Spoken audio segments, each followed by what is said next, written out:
Good morning, everyone. Welcome to the Farzy Show, presented by Steven Singer here at the Steven Singer Studio. My name is Mark Farzetta. If anyone needs help, as producer Jim needs help, being talked off the Phillies ledge, this ain't the show for it.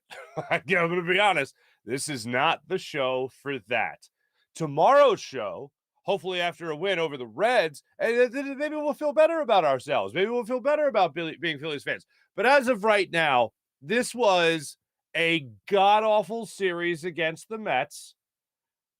I don't even care that the game was close yesterday when Gene Segura hit that home run to tie things up and put a little life in the Phillies clubhouse, supposedly.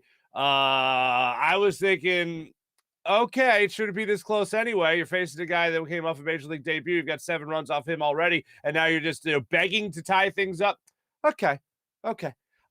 Eagles played a preseason game yesterday. We'll get into that. We'll get into why Nick Sirianni decided not to play his starters. The answer, if you haven't heard it yet, is something that you might already assume, given the day and age that we're in right now in the NFL. That's what we'll be dissecting and breaking down. And also Dana White telling an insane story over the weekend about Rob Gronkowski and Tom Brady and the Oakland Raiders. It's a story so bizarre that it will actually enter conversation today, even though I don't like really talking about the Raiders, and I don't really care about either of those two players. But it's an insane story about the shift of power in the NFL, especially when the Eagles ended up going on to lose to the team they went to in the Buccaneers just last year in the playoffs. But let's start it off with the Phillies. This series with the Mets, and I'll direct this starting off as I did last week to the Mets fans that like to crawl in our chat. I don't care anymore about Keith Hernandez. The people in the chat that crawl in, especially after the show, or actually I noticed right after the game yesterday, they jumped in my comments to talk about how bad the Phillies are. And yes, against the Mets, the Phillies are a terrible baseball team. But let me just throw this out there for a second here. Keith Hernandez is still a moron for what he said 2 weeks ago about the Phillies. To not even want to broadcast games, like I've said it enough, I don't want to get into it. But against the Mets, the Phillies are a god-awful baseball team. If I told you, and I know some people were really excited about possibly splitting, I said going into the weekend, the Phillies have to at least split with the Mets. You weren't going to be facing DeGrom. You weren't going to be facing Scherzer. And then you go on to face a guy making his Major League debut. And on the other side of it, you are going to be having your two aces, your number 1 and number 2 in Wheeler and Nola, going in this game, and you lose both those games to drop to 0-9 games as they start against the Mets. And your ace in this 4-game series was Bailey Falter. And he was a workhorse, too, going 6 innings, allowing just 2 earned runs. Wow, what a workhorse. And only, 84 pitches? I actually charted all these numbers here from the Phillies pitchers. Bailey Falter, 6 innings, 84 pitches, and Miscusi, 1 earned run. Okay. Nola, Wheeler, Gibson. 5 innings, 5 1/3, 4 1/3, in that order. 104 pitches, 106, 105. That is dreadful. And Nola, allowing 5 earned runs, got hit the most in this series. If I told you you're not seeing DeGrom and Scherzer, and you are seeing Nola and Wheeler, and you still only win 1 game, and the 1 game you win is started by Bailey Falter, that is ridiculous. Phillies just didn't look like they were ready for this series. When the Mets pulled off a double steal on the Phillies, you knew things weren't exactly going to go your way. And then in turn, in the very next game, the Phillies try to pull off a double steal on the Mets, and that was a good effort. Here's your participation trophy, because that sure as hell didn't work. Rob Thompson said Stott delayed himself a little bit, and that was the problem there. Yeah, it was just a bad idea from Jump Street. You tried to throw it back in the Mets' faces, and it didn't work even a little bit. You know why? Because the Mets, I'll give credit where credit's due. I'll acknowledge the facts here, just like I did to point out what a moron Keith Hernandez is. No, that was in my head. Okay, I'm sorry. But if the Mets are going to go out there and they're going to throw it in your faces about what a bad defensive team you can be, about what a bad fundamental team you can be, and they're going to continue to make you choke throughout this regular season, well, I'm going to go ahead and not really tempt fate. And when I saw the double steal, I thought to myself, you're trying a little too hard here, Phillies, to play catch up with a team that's an upper echelon team when you are a wild card team. I said that going into the series. I said it coming out of the last Mets series. The Phillies are who we think they are. They are a wild card team. I still think this Phillies team is making the playoffs. I really hoped over this 4-game stretch where you're going to be facing their subpar pitching staff, you're going to have a better showing. They didn't have a better showing. They put up 7 runs yesterday on a guy making his major league debut in Buto, and they still weren't able to win that game. Awful. Ridiculous. It was extremely disappointing. And I know that a split would have, at that point, if Segura's home run would have just led to them winning, if they were able to come up with even a bigger 9th inning than what they did and got 3 runs to cross the plate as opposed to 1, I would have felt better that at least they split. But it would have felt like still a consolation prize. The fact that Bohm goes up there and gives you a 3-run home run in the first inning, then you tack on to that with a Nick Maton RBI single, and you're up 4-0 after the first inning and a guy making his major league debut, you think you're going to be able to close that game out. Wasn't the case. You even get another 3-run home run from Alec Bohm later in the ball game. You think you're going to be able to close things out? Nope, not able to close things out. And I know the Phillies bullpen, and we'll get into this with Rob Thompson, Phillies bullpen is taxed. Knable's done for the year. Sir Anthony Dominguez is on the IL. You got David Robertson trying to play the role of hero yesterday. He ends up playing the role of GOAT, not the GOAT that's the good version, the bad version.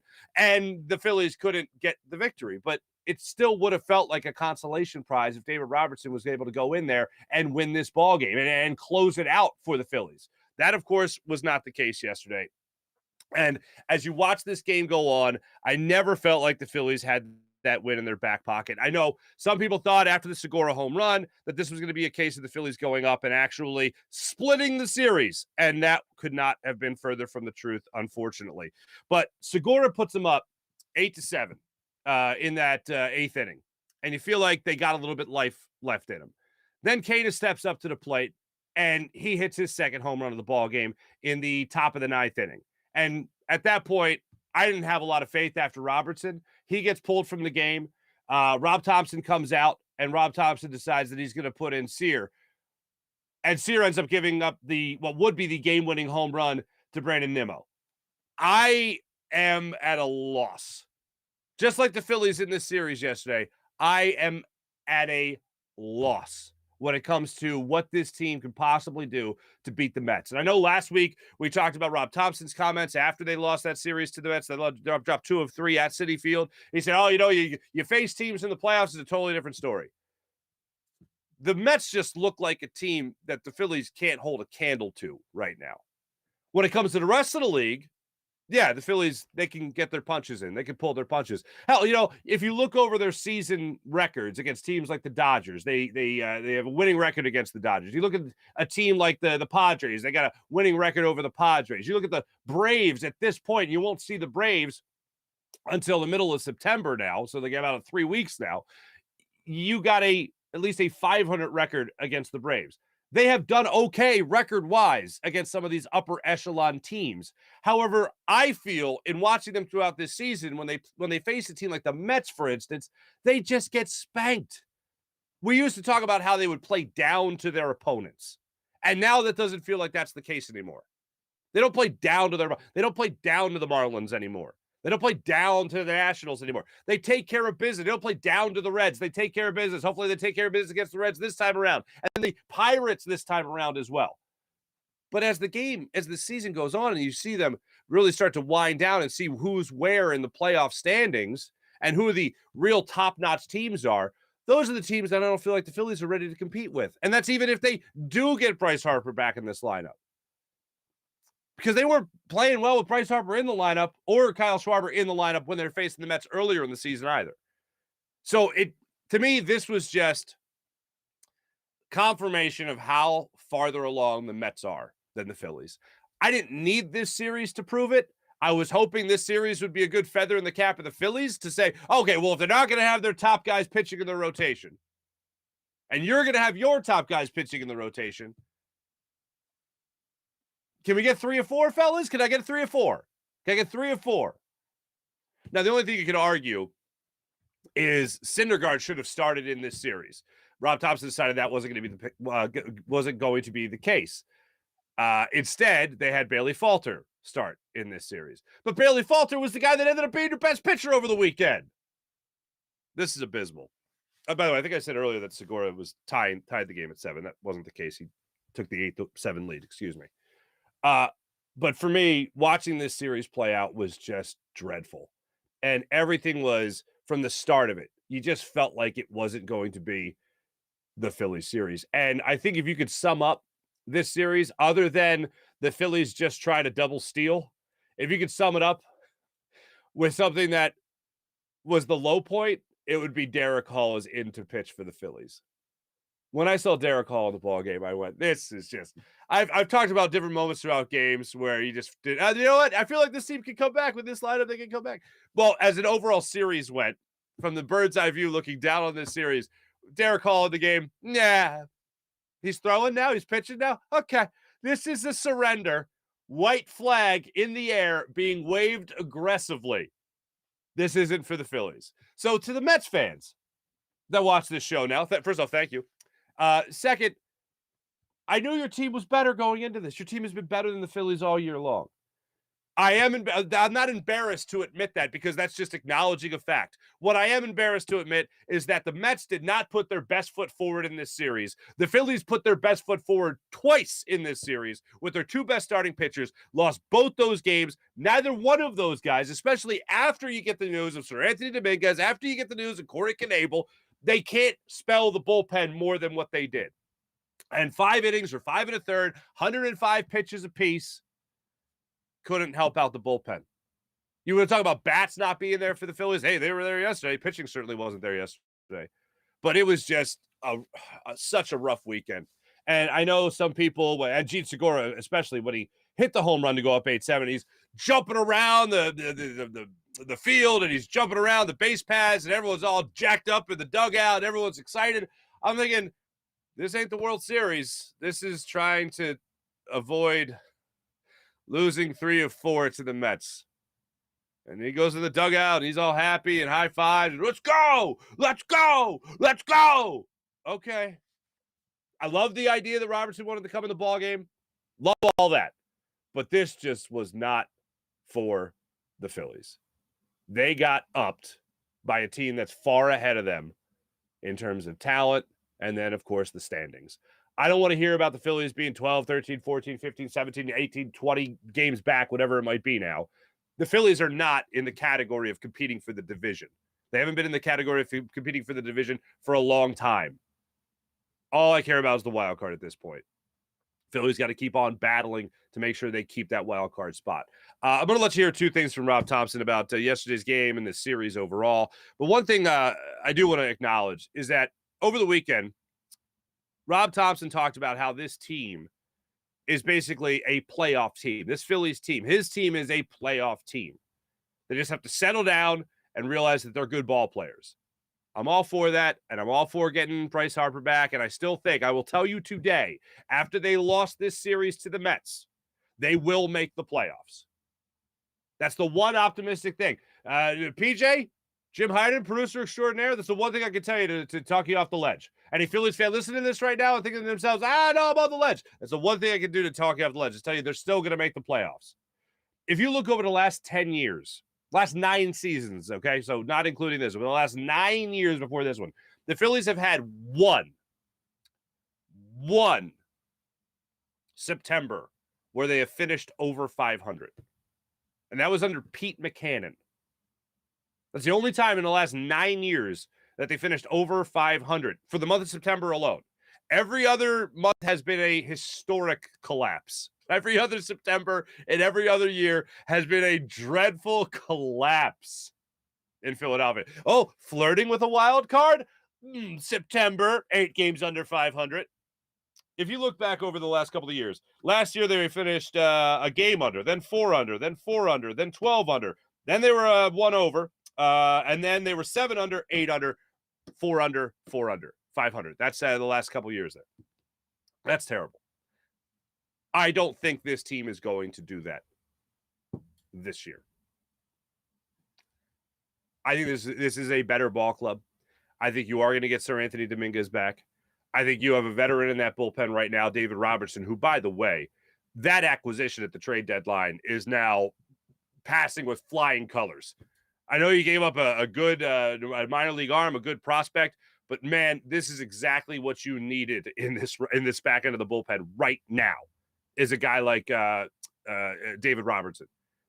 And the fact that he was able to take the ball for him yesterday after a long outing the night before and still gave you 20-plus pitches yesterday, it just shows you that he wants to win. He wants to do whatever he can to help this ball club win.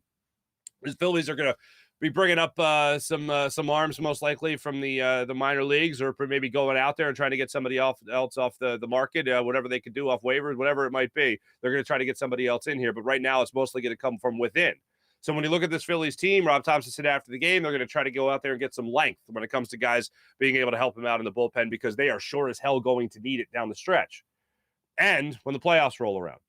But as far as this lineup goes, as far as Bryce Harper coming back to this lineup, I feel still this team is not going to have that September collapse.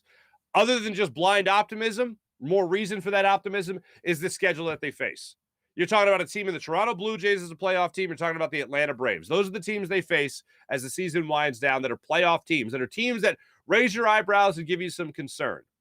But they don't face the Braves again, like I said, until the middle of September. So they got some time here. They got the Reds. They got the Pirates.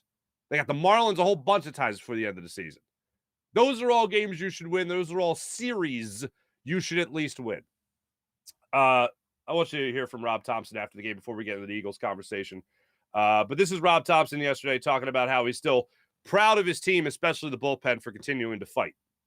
I'm proud of him for continuing to fight, and the entire team, really. I mean, is it disappointing to lose? Certainly.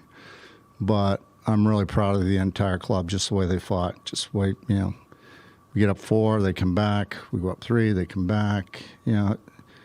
Just back and forth, and they just kept fighting. I'm all for the fight, and I love that. And you always want that. You always want your team to never feel like they're out of it, whether they're down 3-2 or they're down 10-0. I always want to see them fight and hustle and do everything they're supposed to do. And that's what we love. That's what we admire. A team that always has the Rocky mentality, the underdog mentality, right? I can't tell you how I just feel like the Mets gift wrapped this series. I felt like the stars aligned for the Phillies to maybe even win a series against the Mets. The opportunity was that you're not going to get a better opportunity to win a 4-game series. At the very worst, split a 4-game series with the first place team in your division, with one of the best teams in baseball. You're not going to get a better opportunity than them having both their aces, their 1 and 2 guys, step aside. You're not going to have a better opportunity than the Phillies had over the weekend, and they blew it. Absolutely terrible. Something else I want you to hear. The story here, because I know Rob Thompson has fallen. 2 things fell under criticism after yesterday's ball game that I want to make sure I address. One is Robertson going into this game and not staying in the game. The other is, when I say staying in the game, going to Sear for to close out the rest of that 9th inning. And then the other is the bat flip by Canna, excuse me. Let's get to Thompson first. This is what Thompson had to say about David Robertson and the whole scenario that played out with him going into that ball game yesterday. He was an emergency, and then he called down in the 9th and said, if we take the lead, I'm good. I want it. So we gave it to him. It turned out Nimmo's home run off Sear turned out to be big. What was the decision to take him out? So once they go up 1, it's pretty difficult to score off that guy, although we did. But at that point, it's Robbie's health that I'm concerned about. So he was at 20 pitches, and that's about where I wanted to limit it. So, so then Sear came in, and the home run turned out to be big, but I'd do it the exact same way every time because I'm not going to get him hurt. I don't have a problem with using Robertson. I admire the fact that Robertson, in a day and age that guys are like, no, I can't pitch. Did you see me yesterday? How many pitches I threw? I can't pitch today. He knows Knable's out. He knows Dominguez is out. He knows he is the best option to go into that game. I have no problem with Rob Thompson doing it. I love the fact that David Robertson wanted to do it. I hate the idea that they had to bring him out, but they had to take him out and put Sear in, because once they took the lead, once you saw that home run, I mean, that was it. Did Sear end up giving up what ended up being the game-winning home run? Yes, he absolutely did. That was, I think, just bad luck. That's the only way I look at that. So I don't have a problem with the way that they handled that ninth inning, and I don't have a problem with the way they handled the bullpen in that ninth inning. I got more of a problem with the fact that the Phillies allowed that many runs to begin with. And one thing I haven't even mentioned yet, good God, Farzetta. That second inning. So you go up 4-0 at the end of the first. Second inning, Alec Boehm misplays a ball at third base, gets charged for the error.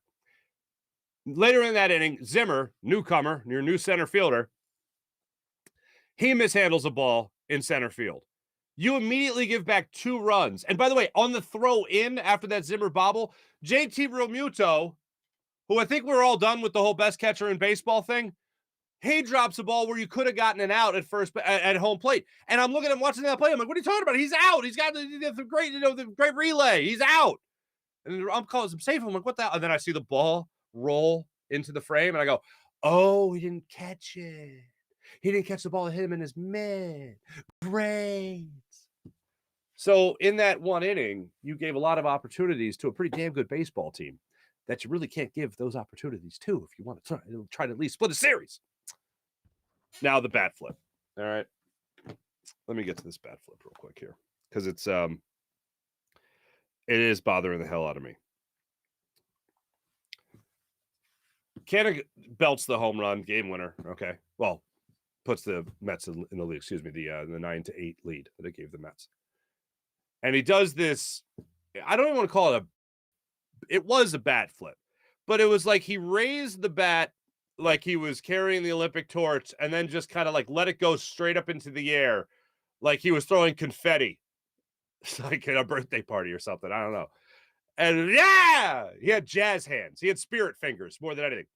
And I just got to weigh in on this. And this will give you, this I think gives me more credibility. The fact that this happened against the Phillies, against the team that I want to win. And I still don't care. I still don't mind. I think bat flips are awesome. I think when pitchers strike out batters with, high heat, they get them in a crunch situation, and they throw, rah! They throw like, yeah! I love that. I love intensity. I love emotion in the game. I have no problem. I got a bigger problem with people that say, oh, you flip a bat, you're going to get a fastball in the ear. Really? For celebrating that I did something I was supposed to do, but it's highly unlikely that I would, but I did it. Like, I love that part of the game. I think that's great. I hate the fact that it was done against the team we root for, but it happened.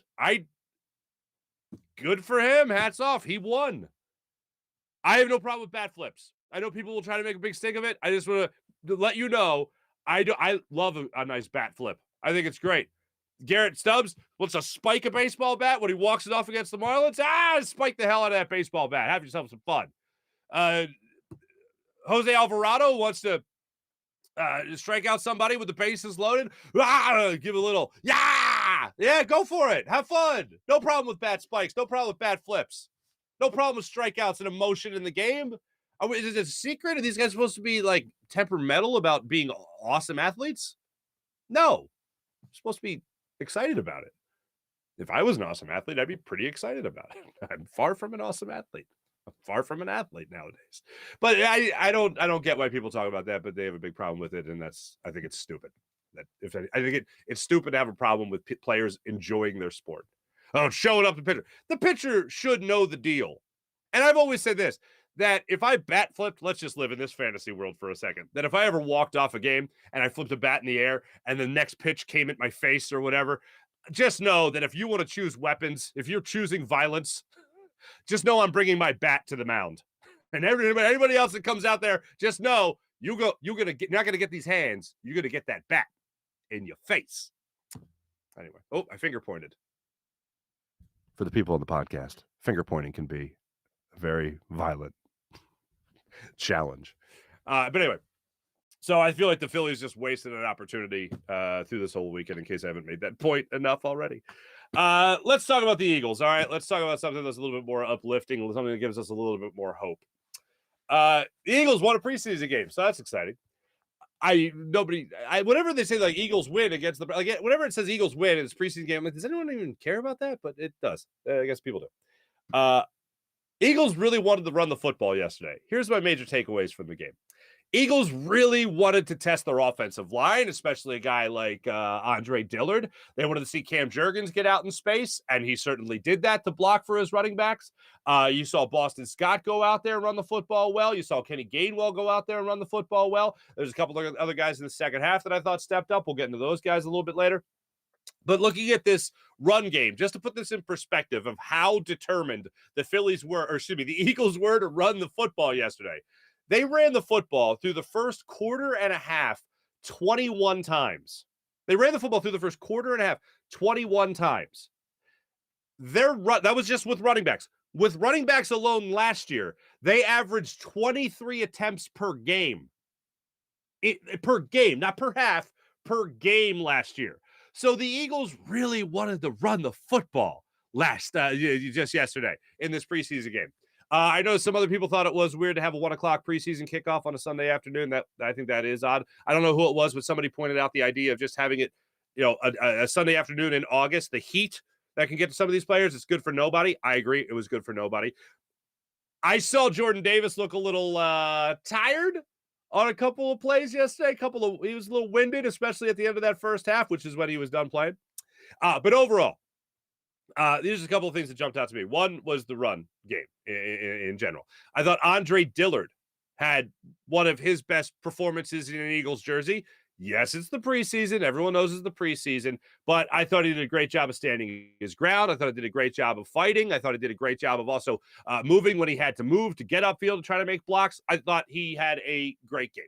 All right, he had a great preseason game. Good for him. A plus for him. Cam Jurgens. It's still okay. I said this last week. I'll say it again now. It's okay to say this guy is the Jason Kelce style of player. It's okay to say that. Gets off the line of scrimmage extremely well, gets downfield with force, with agility, with speed. You saw the one block that he had on one of the first runs by Boston Scott. He threw a man, basically. Same style. Whether it's the same level of play, you know what? It's yet to be seen. I'm not going to put that smoke or that pressure on that young man when you're talking about possibly comparing him to a Hall of Famer. So I'm not really going to do that just yet. But if I want to talk about style, if I want to talk about the ability to be agile and quick off the line of scrimmage, definitely that style. That's okay to say. Is everyone okay? Everyone okay that I said that? All right, nobody's head's exploding? Okay, cool. So Cam Jurgens definitely jumped out to me. Andre Dillard jumped out to me. People are making a little bit of a big deal there about Boston Scott and Kenny Gainwell. I know those guys are talented. I didn't need to really watch that yesterday. I didn't think yesterday was necessarily for them in terms of, I want to see what Boston Scott and Kenny Gainwell have. I think Nick Sirianni is pretty aware of what he has in Boston Scott and Kenny Gainwell. I don't think he needed to see that. I think he wanted to see more from his offensive line, and I think he saw more from his offensive line. I think the run game yesterday was more about the O-line than it was about the run game itself.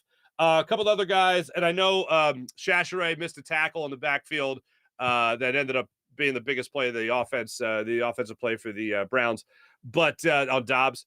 But I thought overall, he played a good game. That was one bad play. We'll get to Davion Taylor in a minute here. A wide receiver that jumped out at me yesterday is Deon Cain. Deon Cain played over there with the Colts. I think it was under Nick Sirianni and Frank Reich. But he's got experience with Sirianni. He is smaller than I thought. I expected at least a 6'3", 6'4" wide receiver. He definitely plays bigger than a 6'1", 6'2" wide receiver, which is what he's listed at.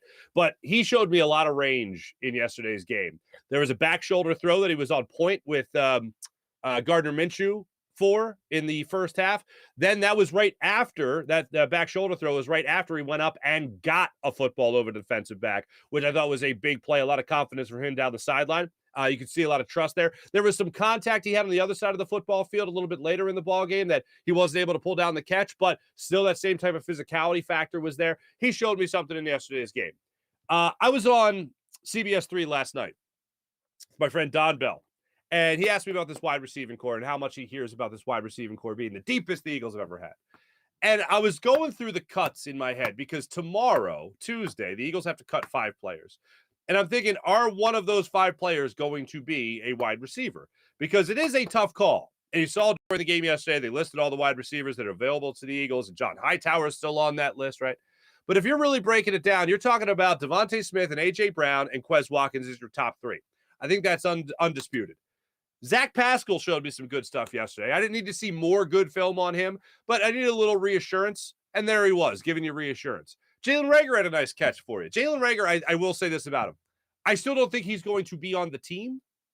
However, I think Jalen Reagor went out there and is trying to put as much good film on tape as possible before he is somewhere else, because I don't think he's going to be on this team. But I do think after you're looking at a guy like Zach Pascal, I think after Quez Watkins, I think you're looking at Zach Pascal. I think you're looking at Deon Cain. I think those are guys that the Eagles are going to want to keep on this roster as wide receivers to play on the regular basis for this team. And I think that is a pretty damn good wide receiving core.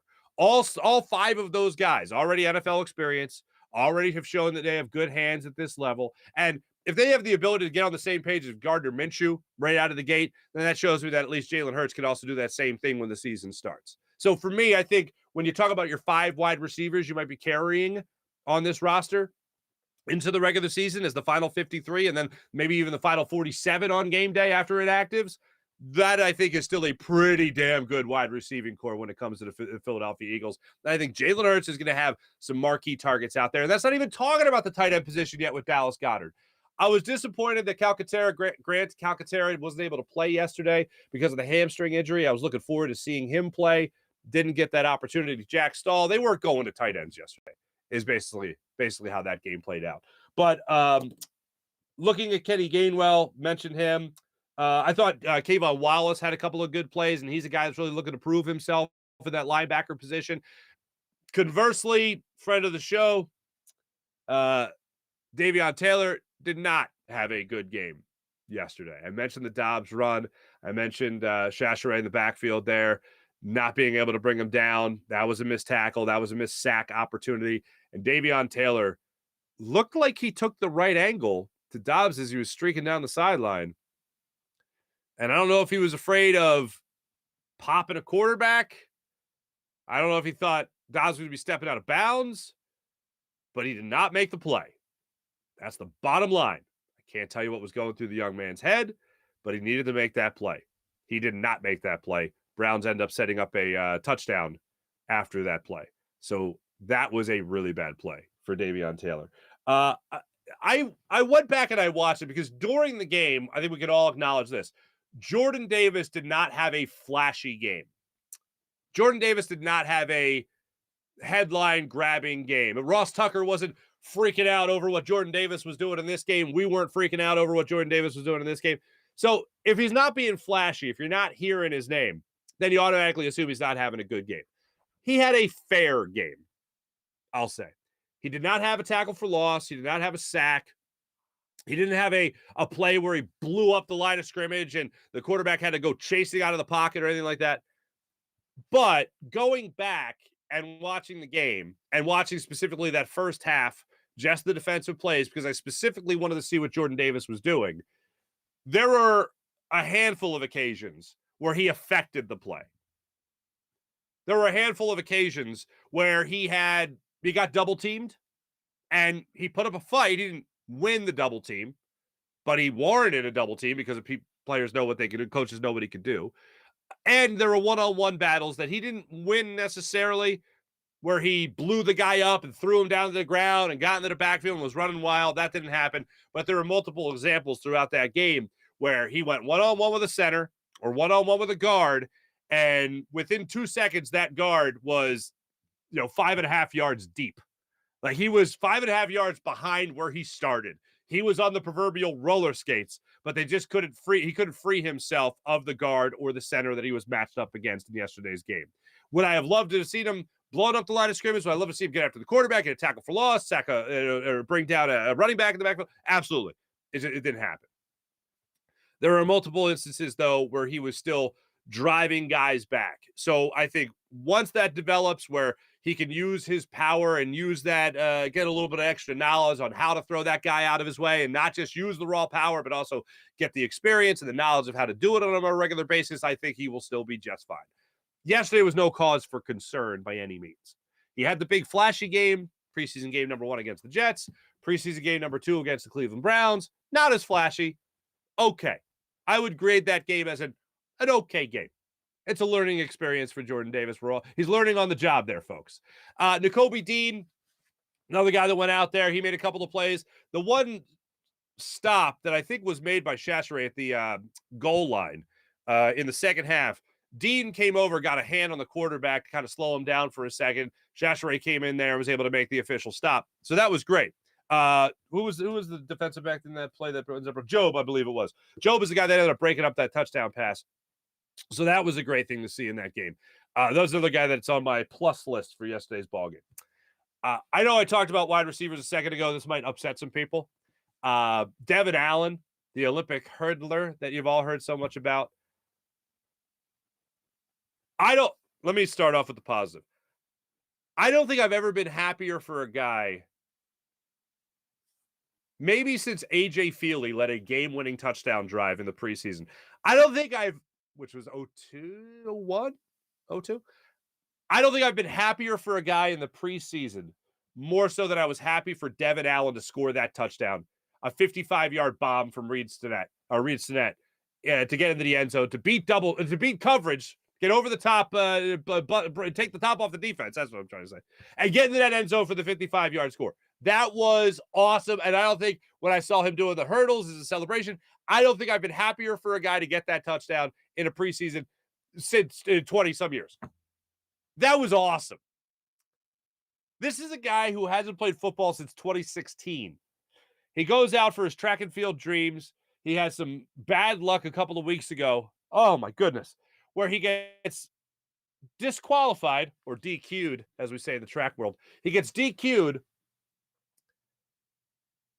for a false start of 1/1000th of a second, I believe is what it is. And he can't compete in the world champion hurdles, which he's going to win. DQ'd. He's out.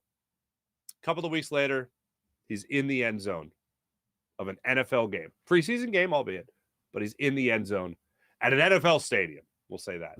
Catching a 55-yard touchdown pass. That's awesome. I don't think he makes the team. I think he gets practice squatted. I don't think he makes the team. I think he gets practice squatted. But that's awesome. That is incredible.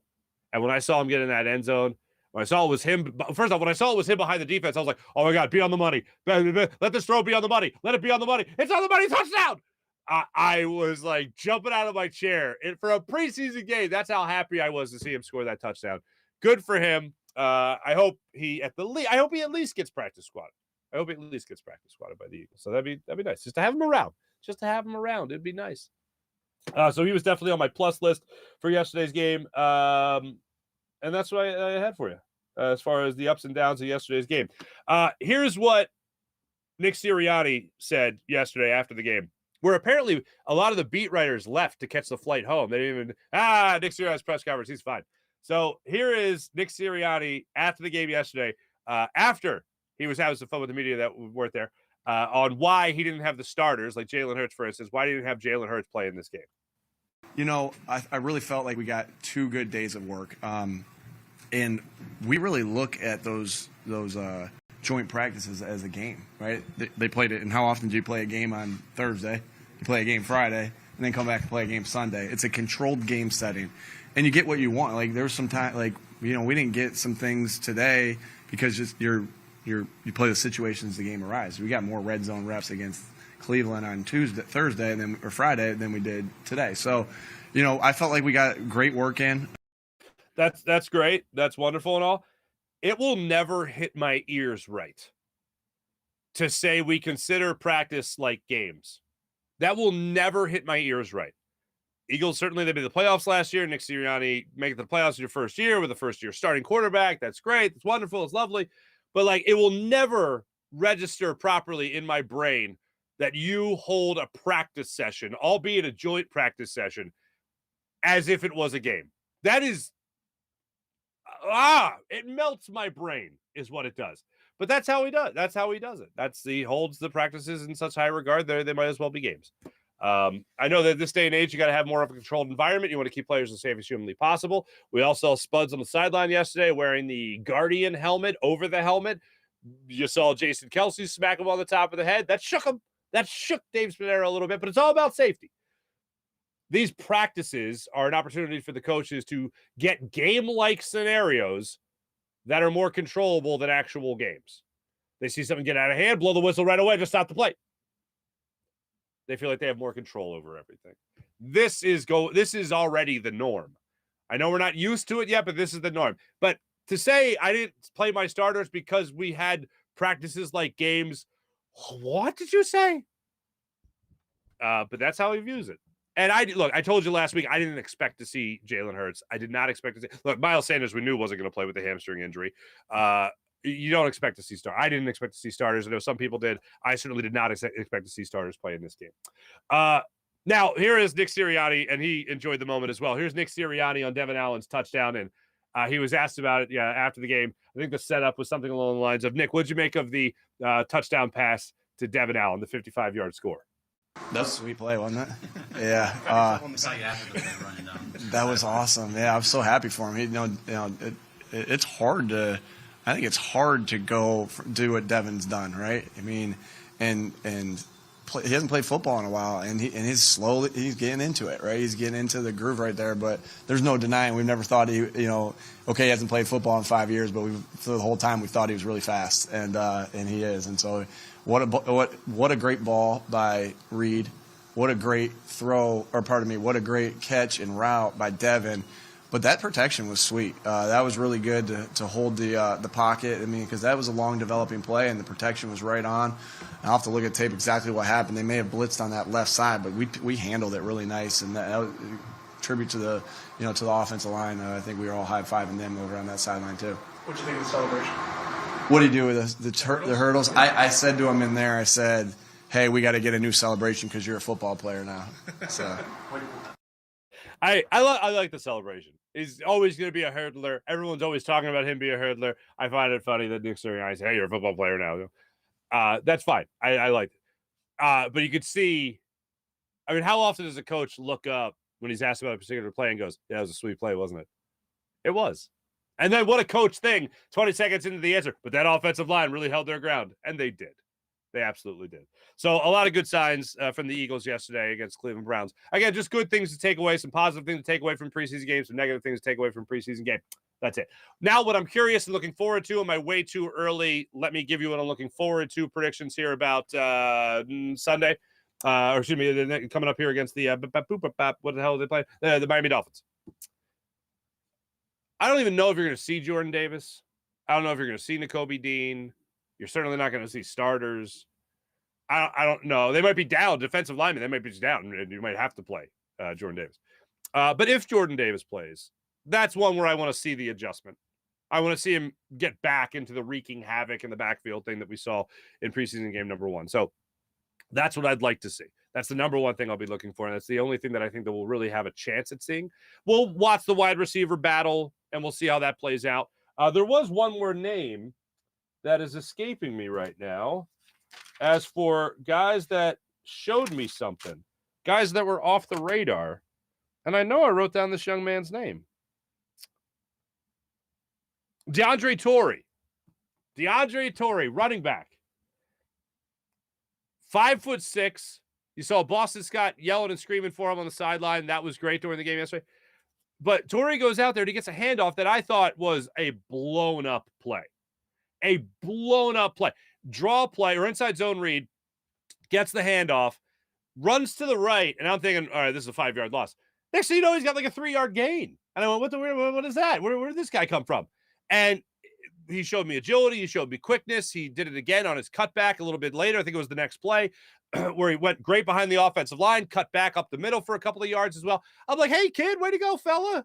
So just to keep an eye out, if you hear this name again, I want to highlight it right now once again. DeAndre Torrey, running back. Hell of a play yesterday for himself. Tart had a good play, the free safety or strong safety, and Amadi had himself a pretty decent game. They had back-to-back stuffs in that, I believe it was the fourth quarter, they were able to step up and play some football. So there you go. Let me tell you about my man, Steven Singer of Steven Singer Jewelers, the other corner of 8th and Walnut, right there on Jewelers Row. Ladies and gentlemen, do what I do when it comes to all your jewelry purchases. Trust Steven Singer of Steven Singer Jewelers. One place, one price, the perfect price every single day at Steven Singer Jewelers. So when you go there, you know you're going to get taken care of. You're going to get treated like family. Other jewelers, they like to mark the price way up just to mark it down a couple of bucks because you try to negotiate. At Steven Singer, you don't get that pressure. It's no pressure. When you walk into Steven Singer, you get treated like a real family member at Steven Singer Jewelers. You don't have to worry about whether or not the person next to you is getting some kind of better deal than you. They're getting the same deal as you because you know why? They're getting the perfect price every single day. Steven Singer Jewelers, one place, one price. Online at IHateStevenSinger.com. How about Freestone Farm CBD? If you like CBD, if you've tried CBD, if you want to try CBD, you should try Freestone Farm CBD. FreestoneFarmCBD.com. Absolutely nothing synthetic from farm to jar because they grow all their premium hemp flower in the Garden State with all organic inputs and IPM. And after harvest, they carefully preserve all their plant compounds with a perfect 3-month cure. They are out of this world. If you've tried other CBD products, this is the top-notch one. You got to try their strain menu, like their insane tropical tasting Bayox that clocks in at a chart-topping 24.1%, and Super CBD, which is half Hindu, Kush, and 21%. The genetics of these guys are off the charts, so you absolutely have to try it. Go to Freestone Farm CBD. And did I mention, go to FreestoneFarmCBD.com, use promo code Farzy upon checkout, and you get 20% off your order. 20% off at FreestoneFarmCBD.com when you use promo code Farzy. How about Manscaped? Got a call. Well, I got a text message. Who gets calls anymore? I got a text message from a buddy of mine. You're right about Manscaped. I said, I'm sorry, what? He goes, I'm watching the show. Manscaped. It's fantastic. Skin-safe technology. I was like, hell yeah, brother. Good for you. I now know more about you than I wanted to know about you, but I'll put it in my read. Here's my read. My friend is sharp. How about that? You want to look good everywhere, fellas, especially down under, right? That's where Manscaped enters the conversation, especially with their Platinum Package 4.0. It includes a Lawnmower 4.0 trimmer, Weed Whacker ear and nose hair trimmer, all with skin-safe technology that helps reduce the risk of nicks so you can manscape with confidence and comfort. Just like my buddy. Plus, the ultra premium body wash 2-in-1 shampoo, conditioner, deodorant, crop preserver, anti-chafing ball deodorant, crop reviver, ball spray toner, anti-chafing boxers, and the shed travel bag that'll help take care of and hold all the goods that you'll be using to take care of your goods from Manscaped. Manscaped is the leader in below-the-waist grooming, and now you can trust them with the whole shebang. Join the 4 million men worldwide who trust Manscaped by going to Manscaped.com for 20% off and free shipping. That's 20% off and free shipping when you use promo code Farzy at Manscaped.com. That's Manscaped.com, promo code Farzy. Ladies and gentlemen, while we're talking about the nether regions of a man, let's talk about Blue Chew, because perhaps things aren't working the way they're supposed to be working down there. Well, not only will you be well-kept if you follow the Farzy show, but you'll also have things up and running. Literally. With Blue Chew. BlueChew.com. Use promo code Farzy at BlueChew.com. Pay just $5 shipping, but you get your first month of Blue Chew free. How great is that? Blue Chew, in case you haven't heard by now, it's a unique online service that delivers the same active ingredients as Viagra and Cialis, but in chewable form at a fraction of the cost. Blue Chew's tablets help men combat all forms of ED. And again, Blue Chew is an online prescription service, so there's no embarrassing trips to the doctor or pharmacy, as Blue Chew ships right to your door in a discreet package. Here's the Blue Chew process. You sign up at BlueChew.com, consult with one of their licensed medical providers, and once you're approved, you'll receive your prescription within days, and it's all done online. Also, Blue Chew's licensed medical providers will work with you to find the right ingredient and strength for your prescription. Don't like swallowing pills? No problem here. Blue Chew's tablets are chewable, so it's not just a clever name. Blue Chew's tablets are made right here in the good old US of A, and they prepare and ship direct, so it's cheaper than a pharmacy, and once again, more discreet. Here's the special deal for our listeners and our viewers.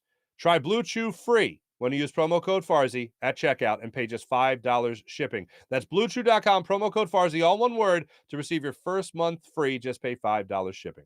How about PHL Sports Station, Philadelphia Sports Station?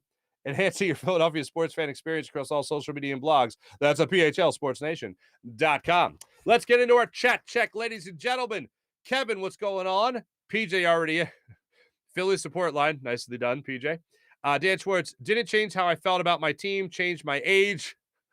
Longest, most upsetting game. Yeah, yesterday sucked. Segura hits the home run and puts you in front. And then the wheels came off in the ninth inning, unfortunately. Dan Schwartz, and good morning. Thank you, Dan. Sean Gillespie, what's going on? Good morning. Cody, what's going on? Far's brutal. Yeah. I think I'm at my most pissed off. I experienced my two most pissed off during a regular season that I can be. I experienced this over the weekend. Here are the two things that happened.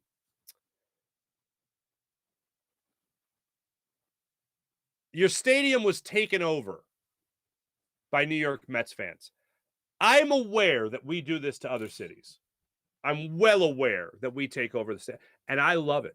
When I was traveling and I was on the road and I was doing an Eagles game, and if I heard something positive happen for the Eagles and I heard an eruption from the crowd of cheering, Phillies here, like it was a warm feeling. It was a beautiful feeling when I'm watching a game and we're on the road and we're watching the Phillies and the Phillies do something good and I hear the Phillies fans at that stadium. I love it. Oh, there's nothing more chef's kiss beautiful than hearing that sound of us taking over another stadium. On the other side of that, when I'm at one of our stadiums or I'm watching a game at our stadium and I hear the opposing team's fans take over our stadium, I hate that perhaps even a little bit more than I love when we take over other stadiums. That is a horrible sound. That's number one. That's what pisses me off. Regular season stuff. I mean, that pisses me off in the playoffs as well. But regular season, I don't expect many people to travel, albeit, 2.5 hours. I don't expect people to travel. On the other side, the other thing that really pisses me off is when you're losing a game you should be winning. And perfect example is yesterday. This is when I'm the most pissed off. I find myself getting angry. Not at Gene Segura for hitting a home run and putting the Phillies in front. I'm not angry at him. I'm angry at the situation. I'm angry at the fact that the Phillies should be dominating game 4 of this series, yet their pitching can't keep up, and they got a starting pitcher on the mound. They don't got a spot starter like Bailey Falter out there. They got a starting pitcher like Kyle Gibson, who we've seen pitch a lot better throughout the rest of this season. Terrible against the Mets. And you can't play defense in the field. You almost get 3 errors in one inning, essentially. Bohm, Zimmer, and then Real Muto should have had an error. He wasn't charged for an error for dropping the ball. That run scored because of Zimmer's play in center field. When I watch the team finally go up, for me, it's not a celebration. It's not a celebratory thing.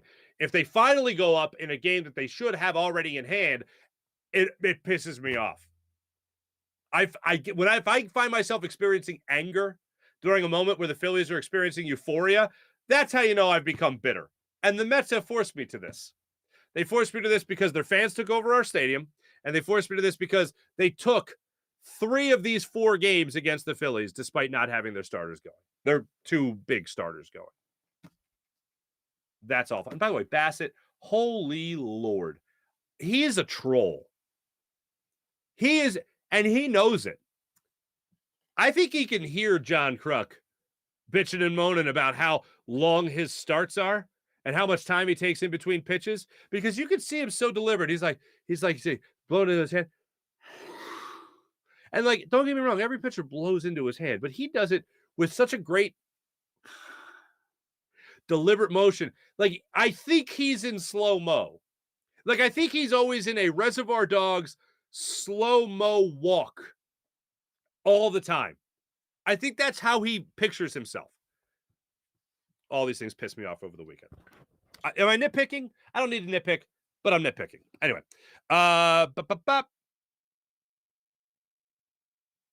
Yes, no more Phillies talk on this dreary Monday. Yeah, I'm sorry. By the way, here's some more Phillies talk. Just last thing about the Phillies might have another rain delay tonight.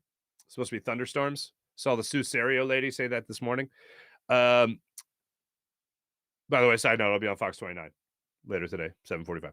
PJ, I watched the entire game and was able to Dan Schwartz watched the entire game yesterday. He did wash, prepped food, cleaned the house, built a rocket, taught himself out-of-body experience, teach himself my out-of-body experience, and was still only the 5th inning. Another long one. April, good morning. April, what's going on? Oh, PJ, did you ask the question about how long until joint practices or just the preseason? I don't think they'll ever get rid of preseason games for the same argument that people gave about getting rid of a 4th preseason game, about coaches using that to evaluate maybe their next influx of talent. I think there'll always be actual preseason games. I don't think they'll ever get rid of preseason football. I think they might cut it down again to 2. I think that's it. I don't think they'll go beyond that. Jim Grassmeter, inexcusable series loss against the Mets. Oh, there you go. Yeah, Painter and Abel. Painter and Abel in the minors both went 6 innings, 8 Ks. That's true, Jim. That's good. I like that. There we go.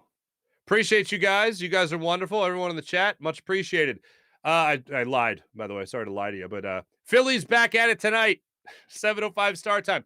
Phillies now in the 3rd and final wild card spot. They're a game and a half up on the Milwaukee Brewers. Phillies are trailing the Padres by a half game. Padres have won 2 in a row. Phillies obviously lost just yesterday. Braves are 8 games in the wild card spot. The top spot, Braves, Padres, Phillies, Brewers. The Giants are 6 games out of that wild card spot right now. So we'll see how that plays out. Here's what you got going on with the Phillies over the next handful of series. Reds, 4 games. Pirates, 3 games at home. Those 7 games are at home. Then they're on the road for 3 against Arizona, on the road for 3 against San Francisco. Only one 10-15 start time. That's a weekend series, and that's on Apple TV. So Friday, September 2nd, that's their only 10-15 start time. Everything else is 4:05, so good for us. So that's awesome. Then they got the Miami Marlins, and they got Washington, and they got Miami. That takes you all the way through the middle of September. These are not good baseball teams. The best team in this bunch is the San Francisco Giants, who can at least sniff the playoffs. Well, not even, it's 6 games back. The Arizona Diamondbacks are 11 games back in the wild card standing. So let's hope the Phillies take full advantage of this weak-ass schedule as the season winds down, or at least as you go into September, middle of September. Then in September, you have the Braves 7 times. Good times. And then you round out the end of the season against the Houston Astros. Rob Gronkowski, who's doing a show on ESPN. They have Dana White on. By the way, this is our morning rush brought to you by Sky Motorcars, skymotorcars.com. If you didn't see this story, you can check this out. It's insane. Dana White is on ESPN, and it's a show where Rob Gronkowski is one of the panelists. Dana White comes on and talks about how a deal was done for Tom Brady to go to the Raiders, to go from New England to the Raiders. And then Rob Gronkowski was going to come out of retirement and go to the Raiders as well. I think most of us by now heard the story about Tom Brady wanted to go to San Francisco, wanted to go home to San Francisco, and that deal didn't work out. So then he ended up going to the Bucs. Well, apparently also in between him going from the New England Patriots to the Bucs was him possibly going to the Raiders. Dana White says that the deal was done. Tom Brady, Rob Gronkowski to the Raiders. And John Gruden canceled the deal. John Gruden said, thanks, but no thanks. I'm out. Brady goes to Tampa. Gronk unretires, goes to Tampa as well. And what do? They won a Super Bowl. And what conference did they win that Super Bowl? Coming out of the NFC. What conference playoffs did they go to last year? The NFC conference playoffs. Not the conference championship, but they went to the playoffs again. And who they faced in that round? They faced the Philadelphia Eagles. Good times. Thanks, John Gruden. Not even in the league anymore. Still cursing us here in Philadelphia. John Gruden just really loves sticking it to Philadelphia, doesn't he? Just loves it. Tampa beat the Eagles in went on to win the Super Bowl and last game at the Vet, Rondé Barber. And what happened What happened in that Super Bowl? The Buccaneers won. They beat the Raiders. Ba-da-ba-ba-da-boop. Life's fun, folks. Life's fun. Also, one last thing I want to throw in here. It's just a comment. James Harden was at a charitable event over the weekend, and he was just asked about, what Philly can expect.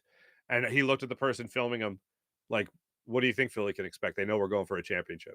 Like, Philly knows. I feel like we're on the same page. Here's what I'll say about that comment that you've probably seen on social media by now. Here's what I'll say about it. I feel like Philadelphia is in a club right now. Not a dance club, but like we're all together, we're all on the same page. I'm buying James Harden. I'm buying this offseason. I don't give a damn what Ben Simmons used to do. I don't care about that. James Harden's a one-time MVP, a many-time scoring champion. There's proof in that pudding. Ben Simmons, no proof in the pudding. No proof there. James Harden puts in the work in the offseason. You're going to get a guy who, as I mentioned last week, Bobby Marks of ESPN, a former GM in the league, said he's going to compete for an MVP this year. I don't think it's going to be because he's dropping 30 points a game or what we saw with him in Houston or anything like that. I think it's going to be because of his facilitating ability of what he can bring. If he is essentially what Rajon Rondo was to the Boston Celtics when they won their championship, which is a great facilitator, if he's that, but with a three-point shot, with a scoring ability, oh yeah, he can compete for that MVP. It's going to be tough because the guy around him, Joel Embiid's going to be playing pretty damn hard too, and pretty well. Same with Tyrese Maxey. I feel like we're all on the same page here in Philadelphia. I think the vast majority of us are buying into what James Harden's doing in this offseason and not just looking at it like, oh, well, Ben Simmons worked out in the offseason, so now everybody sucks. I think that's a bad way to look at this. I love it. And when James Harden said Philly knows, I got the sense that he understands that everyone here, I think, is buying in to what's going on with him in this offseason. And not just with him, but him and the rest of the Sixers team, whether it's him and Sam Cassell and Tyrese Maxey working out, whether it's him, PJ Tucker, and Joel Embiid working out together, whatever it is. I think he understands that Philadelphia is looking at him going, oh, we're getting the real deal, James Harden, this time around. We have no delusions of grandeur when it comes to him being, an absolute MVP, but a guy that might be in consideration in the last month or two of the season. Yeah, he could do that. I'm not betting on him doing that, but I think he can. I think it's possible. And somebody who was around the league a lot more than I'm around the league, and Bobby Marks, thinks he can. I'd love to see it. I'm not looking for him to be an MVP. I'm looking for just at him to be simply a great facilitator on this team. I'm looking for him to get me 17 to 20 points per game and about 15 assists per game. That's what I'd like to see from James Harden. He does that. It's going to be something special.